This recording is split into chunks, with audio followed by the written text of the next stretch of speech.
అవని form లో మొత్తంగా 30 నుంచి 40 సెంట్లలో ఈ క్యారెట్ ని సాగు చేస్తూ ఉన్నారు. ఈ సాగు విధానం ఏంటి? దీని దిగుబడి ఎంత వస్తుంది అనేది తెలుసుకుందాం. హాయ్ అండి. Hi sir. ఈ సాగు విధానం ఏంటి? ఎంత దిగుబడి వస్తుంది 40 సెంట్లలో? ఇది దిగుబడి అంటే సార్ మాకు ఒక్కసారిగా దింపితే దిగుబడి తెలిసిపోతుంది. బిట్ బిట్ వైజ్ గా ఇప్పుడు మీరు చూసుకున్నట్లయితే ఇక్కడ 4 బెడ్స్ వేసాము. సో మేము ఇది 75 డేస్ తర్వాత నుంచి క్యారెట్ హార్వెస్ట్ చేయడం స్టార్ట్ చేస్తాం. ఇప్పుడు ఇది 75 డేస్ ప్లస్ అయింది. సో ఇంత సైజ్ లో వచ్చింది మనకు బాగా. అది కూడా రైజ్డ్ బెడ్స్ వేసుకుంటే మనకు మట్టి లూజ్ గా ఉంటది కాబట్టి బాగా లోపలికి పొడవుగా పోతుంది క్యారెట్లు అన్నది. బాగా సైజ్ కూడా బాగా ఊరుతుంది. మీకు ఇంతకు ముందు చెప్పుకున్నట్లే వాటర్ మనం ఆ విధంగా పెడతాం అన్నట్టు మినీ స్ప్రింక్లర్ ద్వారా. అలా పెట్టుకుంటున్నట్లయితే బాగా వస్తుంది. అంటే నార్మల్ డ్రిప్ కి పైన ఫ్లవర్ లాగా పైనుంచి వర్షం పడేలాగా పడ్డదానికి చాలా డిఫరెన్షియేషన్ ఉంది క్యారెట్ కి బీట్రూట్ కి వీటి సాగు విధానంలో. అది ఒకటి రైతులు ఒక్కసారి గమనించుకొని అలా వేసుకున్నట్లయితే చాలా బాగుంటది. అంటే వీటికి కూడా బెడ్స్ ని ఏర్పాటు చేశారు. అవును, బెడ్ కి మధ్యలో 1.5 ఫీట్ అయితే గ్యాప్ ఉంది నడవడానికి అటు ఇటు.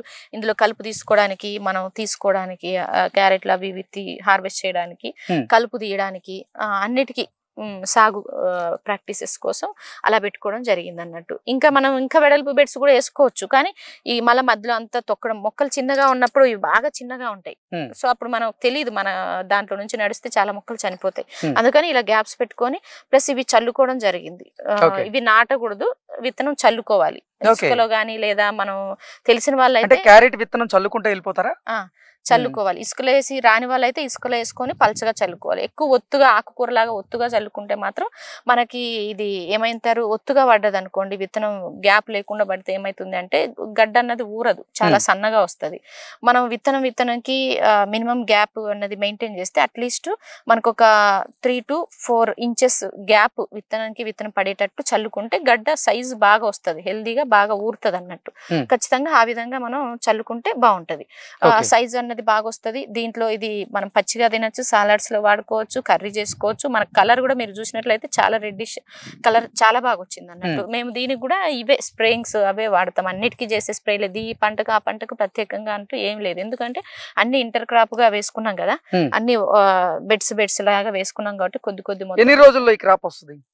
ఇది యాక్చువల్ గా సార్ ఇప్పుడు ఎకరాలు వేసే వాళ్ళైతే 100 days కి హార్వెస్ట్ చేస్తారు. మేమైతే మాకు 75 days నుంచి మేము తెంపుకుంటా ఉంటాం. ఒక నెల వరకు ఒకసారి వేసినవి ఒక నెల వరకు హార్వెస్ట్ చేస్తాం. మళ్ళీ అప్పటి వరకు వేరేది రెడీ అయ్యేటట్టు వేసుకుంటాం. మళ్ళీ అది తీసే వరకు మళ్ళీ వేరేది, ఇట్లా కంటిన్యూటీ మాకు మెయింటైన్ కావాలన్నట్టు. బట్ ఇప్పుడు ఎండాకాలంలో అట్లా రావాలి అంటే మాకు షేడ్ నెట్స్ అలా ఉన్నాయి, వాటిలలో వేసుకుంటాం అన్నట్టు. అంటే మీ ఫామ్ దగ్గరికి ఎవరన్నా వచ్చి మాకు క్యారెట్ గానీ, బీట్రూట్ గానీ, లేకపోతే బ్రకోలీ గానీ ఇవి కావాలి అంటే వాళ్ళకి ఇస్తారా మీరు? సరే, అంటే ఇప్పుడు ఆల్రెడీ రెగ్యులర్ కస్టమర్సే ఉన్నారు, వాళ్ళకి మళ్ళీ సరిపోకుండా అయితే ఇవ్వము. బట్ రెగ్యులర్ గా తీసుకునే షాప్స్ కి వాళ్ళకి అయితే మేము ఇస్తాము. కొందరు అడుగుతా ఉన్నారు కానీ, బట్ అలా కొన్ని మొత్తంలో అంటే కష్టం అవుతుంది. ఫామ్ దగ్గరికి వచ్చి కొన్ని అంటే 1 కిలో 2 కిలోలు ఎప్పుడో ఒకసారి కావాలి అంటే ఇస్తాం.